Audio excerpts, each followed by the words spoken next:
우리가 믿는 하나님은 어떤 하나님입니까? 창조주십니다. 만물의 주인이세요. 이 사실이 여러분 속에 믿어지고 인정된다면 오늘 우리는 갈등할 이유가 없어요. 창조주가 나의 주인인데요. 역사를 움직이신 하나님이 나의 주인인데요. 그 하나님이 오늘 성경에 보니까 인내와 위로의 하나님이시래요. 그리고 소망의 하나님이시래요.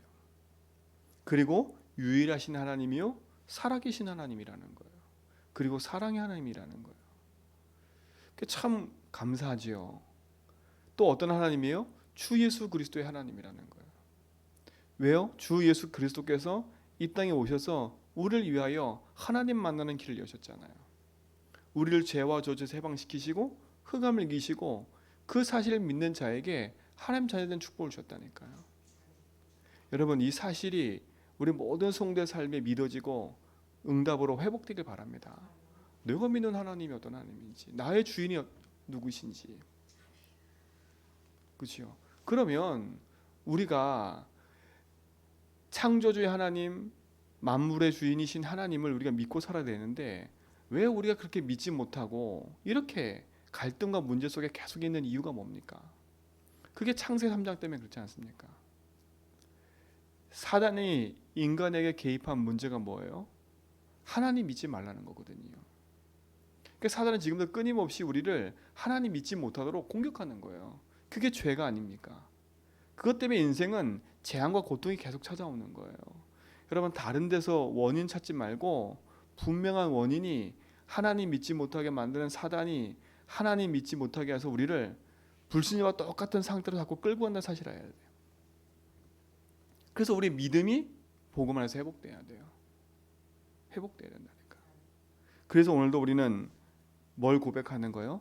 믿음의 고백을 하는 거예요. 주님이 나의 주인입니다. 어떻게 보면 우리가 믿음을 고백하면 잘 안 믿어질 수도 있어요. 또 현실적으로 잘 안 부딪힐 수도 있어요. 그러나 우리의 입술의 고백은 항상 그 고백이 돼야 돼요. 그리고 항상 알아야 돼요. 아, 내가 주인 되면 안 되는구나. 예수가 나의 주인 되어야 되는구나. 아, 내 것 움켜쥐고 사는 게 아니구나. 하나님의 것을 찾아야 되는구나. 내가 원하는 거 하는 게 아니구나. 하나님 원하시는 걸 하는 거구나. 그렇죠? 이거를 날마다 우리가 복음 안에서 우리가 확인하고 누릴 수 있다면 축복이 되는 겁니다. 근데 우리는 자꾸 내 현실과 상황에 빠져서 속고 착각하기 때문에 자꾸 흔들흔들하는 거예요. 하나님은 변하지 않으신다니까. 변함이 없으신 하나님인데 우리가 자꾸 속으니까 무너지는 거예요. 그래서 우리 성도들은 늘 문제 오면 빨리 복음을 가지고 답을 얻으시라는 거예요. 아, 이 문제? 아, 문제가 아니야. 아, 그래? 내가 실수한 거야? 갱신하면 돼. 그렇죠? 만약에 문제가 왔는데 이거 나 때문에 온 거야. 그러면 갱신하면 된다니까. 빨리 복음 안에서 갱신한 힘을 달라고 기도해야지요. 그리고 나는 문제가 나는 아무리 생각해봐도 문제가 없어 나한테는. 그렇죠? 그렇다고 해서 남 핑계 댈 건 없는 거 아닙니까? 그렇죠? 그걸 가지고 복음 해석해야죠. 알고 깊이 봤더니 아하, 이게 나구나. 내 속에 있는 바뀌자는 나였구나. 이 억울함 당하는 나, 늘 뭔가 이렇게 묶여있는 나, 그걸 바꾸라는 거 복음 안에서. 그렇죠? 무능한 나, 이걸 바꿔야지요. 어떻게 바꿀 수 있어요? 복음으로 바꿀 수 있는 거예요. 여러분, 내 인생이 복음을 누리지 못하면 모든 것이 걸림돌이에요. 그렇죠? 여러분, 짜증만 나보세요. 어떤 사람이 짜증이 막 난 상태에서 운전을 하고 가다가요. 운전을 하고 가다가 앞에 차가 진로 방해를 했나 봐. 그러니까 이 사람이 그 차 앞에서 싹 가더니요. 그 차 앞에서 딱 멈춰가지고 운전자 끄집어내가지고 막 폭행을 하더라고. 그게 무슨 문제겠어요? 보세요. 사람이 뭔가 짜증만 확 나도요. 모든 게 짜증나버려, 모든 게. 그렇잖아요. 근데 우리가 진짜 복음 안에 깨어있지 않으면 우리 인생은요 늘 그렇게 감정적으로 늘 분위기에 따라 상황 따라 맨날 흔들려 가는 거예요. 이거는 믿음이 많고 적고가 문제가 아닌 것 같아요. 교회에 오래 다니고 성경을 많이 알고 이런 건 문제가 아닌 것 같아요. 사단의 그 공격 포인트를 아니까 그 인생 문제를 그렇게 무너지게 만드는 거예요. 그래서 우리가 복음 안에서 깨어 있는 거지요. 그래서 영적 시스템을 갖추라는 겁니다. 그래서 평상시에 믿음의 고백, 주인 고백을 하라는 거예요. 문제 오면 그 문제를 복음으로 적용하고 답을 내라는 거예요. 그렇죠? 남 탓, 누구 탓하지 말고 아하, 그래. 이 문제 그리스도께서 주인 되시면 돼. 그렇죠? 그리고 반드시 그 다음 해야 될 질문이 뭐예요? 그러면 끝나면 안 돼요. 하나님이 여기서 원하시는 게 뭘까? 이걸 찾아내야 돼요. 그렇죠? 하나님 왜 이런 문제를 허락하셨을까? 왜 이 문제가 나에게 계속 반복될까? 왜 난 여기서 벗어나지 못할까? 이게 복음으로 답이 났다면 주인께서 나에게 하시고자 하는 일이 있다는 거예요. 그걸 찾아야지. 그 질문을 해야지. 그럼 복음과 무슨 상관이 있지? 그럼 이번 주에 말씀 뭐라 했지? 우리의 질문과 생각은요, 너무 간단하고 단순한 거예요. 그런데 우리가 너무 복잡하게 복음과 상관없고 말씀과 상관없다 보니까 그 문제 사건 일을 내가 해결하려고 자꾸 몸부림치는 거예요. 이번 한 주간 우리가 믿는 하나님이 진짜 유일하신 하나님이요, 창조주요, 인내와 위로의 하나님 맞다면 우리 모든 성도는 복음 앞에서 그리스도 예수 안에서 하나님 신 힘을 회복하고 모든 걸 누리는 증인 되기 바랍니다. 그러니까 이 로마 교회도 그렇잖아요. 여러 가지 문제 속에 있는 것 중에 하나가 뭐냐면 믿음이 강한 자가 있다라는 거예요. 그러니까 믿음이 좋은 사람이 있다는 거지요. 그리고 교회 안에는 믿음이 약한 사람이 있다라는 거예요. 믿음이 좋은 사람은 믿음이 약한 사람 보면서 비방하지 말라는 거예요. 그런데 우리는 너무 쉽게 우리의 기준과 우리의 생각으로 사람들을 자꾸 끄집어들려고 하거든. 또 믿음이 약한 자들도 뭐라 그러냐? 믿음이 강한 자를 보면서 낙심하거나 그것 때문에 상처받지 말라는 거예요. 근데 보세요. 낙심하거나 상처 주거나 하는 이 모든 기준이 뭐예요? 복음이 아니라 나 아닙니까? 나. 맞잖아요. 상처 막 받는 사람도 나라니까. 상처 막 주는 사람도 나라니까. 상처받는 입장에서는 나는 억울해 늘. 그렇잖아요. 여러분 늘 저는 억울한 삶을 늘 살았어요. 그런데 저는 늘 억울하다 보니까 남 탓만 늘 해서 저 사람 때문에 이 환경 때문에 이랬다니까. 알고 봤더니 늘 억울함을 당할 수밖에 없는 나였던 거다. 그 무능한 나, 억울함 당하는 나. 그걸 안 뒤바꾸면 억울함은 계속 생겨요. 근데 어느 날 복음 말고요. 그 억울함 놓고 복음을 재해석했다니까. 내가 왜 맨날 억울함을 당할까? 아, 그렇구나. 내가 하나님을 믿지 않는 거예요. 내가 그 무능함 속에 있는 거예요. 근데 하나님은 무능하지 않거든요. 어느 날 그걸 복음으로 답을 냈다니까. 아, 저 사람 문제가 아니구나. 늘 당하는 나구나. 그랬잖아요. 사기당하는 사람 늘 사기당한다고. 그 사기당할 수밖에 없는 상태라고. 그걸 뒤바꿔야지. 뭘로요? 나 사기당하지 말아야지. 이래서 되는 게 아니라 복음이 들어가야 돼요.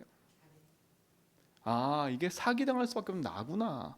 하나님 이분의 주님이 주인 되어주세요. 이 재앙이 무너지게 해주세요. 이 흑암이 무너지게 해주세요. 주님 나의 주인입니다. 그럼 남 탓할 것 없어요. 네가 나한테 사기당하겠어? 그럴 게 없다니까. 그럴 수 없는 거잖아요. 내 상태를 바꿔버리면 우리는 승리하게 되어 있습니다. 참된 복음의 능력을 누리시 바랍니다. 그러면 현장이 보여지게 되어 있어요. 나를 사기치는 그 사람의 모습이 정죄 대상이 아니라 아, 저 사람이 저럴 수밖에 없구나. 그렇죠? 그럼 뭘로 도와줘야 되겠어요? 아, 저 사람이 큰 착각을 하고 있고 속고 있구나. 그럼 내가 도와줄 건 하나입니다. 그 사람 배역선 흑암 꺾어버리고 시간 되면 복음 전해주는 거예요. 그리스도 안에서 여러분 참 축복을 누리시 바랍니다. 그러니까 이번 한 주간 우리 모든 성도는요, 모든 내 속에는 복잡한 생각 다 버리고 복음 딱 보고 단순해져야 돼. 그리스도 세계 보고 막 끝. 그리스도 사람 살리는 거 끝. 이거밖에 없어요. 복음으로 나를 살리고 복음으로 현장 살리는 거 다른 사람. 그거 외에는 없어. 그것 때문에 내 인생이 살아가는 거예요. 맞잖아요. 근데 지금까지는 우리가 복음으로 나를 살리고 다른 사람 살리는 게 내 기준이 아니었다 보니까, 그렇죠? 오직 나를 위해서, 우리 가정을 위해서, 내 자녀를 위해서만 살다 보니까 내 삶이 그럴 수밖에 없었던 거잖아요. 그것만 조금 수정하면 돼. 그러니까 노선을 조금 수정해서 2023년도는요 사람 살리는 방향으로 자꾸 가세요. 나는 사람 살리겠다. 정말 시급해요, 진짜로. 현장에는요. 병든 사람이 너무나 많아. 여러분은 그래도 늘 복음 듣고 있으니까 잘 몰라. 그렇잖아요. 잘 모른다니까. 근데 현장 가보세요. 이 복음 듣지 않고 살아가는 사람이 너무나 많아. 나 잘났다고 사람 너무 많고요. 너무 많아. 조금만 알아도 나 잘났다고 해가지고 듣지를 않아. 영적 문제가 와서 무너지고 있는데도 듣지를 못해. 너무나 많다니까. 그 현장에 여러분에게 미리 앞서서 여러 가지 문제 사건이 만나져서 복음으로 하나님 해석시킨 그것들이 증거거리가 될 겁니다.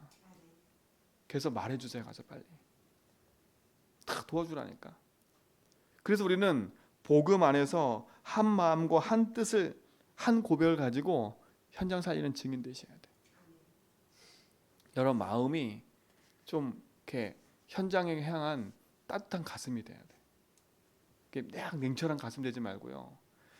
내가 가지고 있는 판단과 생각 이런 것들은 복음 안에서 명확해야 되지만 내 가슴은 따뜻해져야 돼. 영혼 사랑하는 마음. 그래 사람을 품고 살릴 수 있지. 그래야 내가 바른 길을 복음 안에서 갈 수 있도록 언약 붙여 갈 수 있는 거지요. 이 축복이 우리 모든 성도의 삶에 회복되기 바랍니다. 그래서 오늘 여기 뭐라고 그래요? 2절에 보니까 우리가 각 사람이 이웃을 기쁘게 하되 뭘 이루고 선을 이루고 덕을 세우도록 하라. 사람 사이에서는 선을 이루고 덕을 세워야 돼요. 그렇죠? 진짜 복음 안에서 여러분들이 하나님 신 말씀의 언약 가지고 사람 살리는 선의 응답 누리시 바라고. 그렇죠? 덕을 세운다는 말은 뭐겠어요? 병들어 무너져 있는 사람들을 복음 안에 세워가야 돼요. 그게 여러분이 할 일이에요. 그렇죠? 그래서 교회 안에 병든 자가 있으면 이렇게 기도하면서 살려주고요. 조금 연약한 사람이 있으면 기도하면서 멈춰서 봐주고요. 그러니까 우리가 막 저갈 필요가 없는 거예요. 나는 덕을 세우고 선을 이루는 그 일에 내 삶이 드려지도록 기도하시기 바랍니다. 오늘 그 축복 가지고 나를 넘어서 현장 살리고 저 237까지 가는 믿음의 증인 되길 축원드리고 복음의 망자에 세워서 흔들리지 않는 믿음의 길을 가는 귀한 날 되기 바랍니다. 이번 한 주간도 늘 말씀에 흔들림 없이 복음의 여정을 걷기를 축원드립니다. 하나님 감사합니다. 우리 모든 성도의 삶에 주님이 주인 되어 주시고 위로부터신 하나님의 능력과 그 힘을 덧입어 믿음의 여정을 걷는 증인의 응답이 있게 하옵소서. 모든 것을 주님 손에 의탁합니다. 이제는 우리 주 예수 그리스도와 하나님 크신 사랑하심과 성령님의 내적 충만하심이 참된 복음의 역사 속에서 하나님의 언약을 누려갈 모든 성도의 걸음 위에 이제부터 영원토록 항상 함께 있을지어다.